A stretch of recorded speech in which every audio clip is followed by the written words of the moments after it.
বন্ধুরা, আমি এখন আছি বিল ডাকাতিয়ার অনেক ভিতরে। দর্শক, আমি এখন আছি বিল ডাকাতিয়ার অনেক ভিতরে।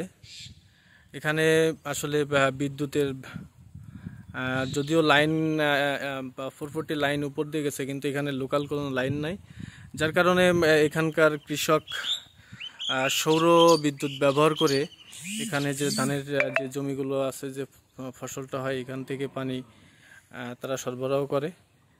দর্শক, এটা আসলে খুবই আধুনিক এবং অল্প খরচে কৃষকের উপকারে আসে।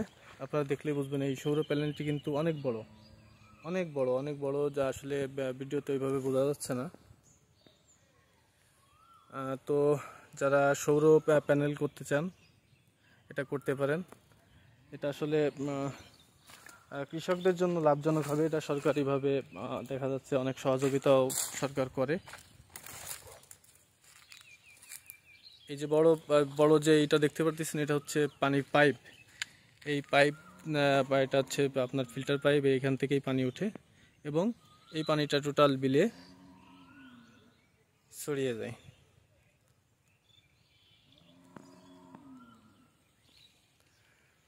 তো দর্শক, ভিডিওটি ভালো লাগলে অবশ্যই শেয়ার করবেন, একটু উৎসাহ দিবেন, তাহলে হয়তো নতুন নতুন কিছু আপনাদের দেখাতে পারবো।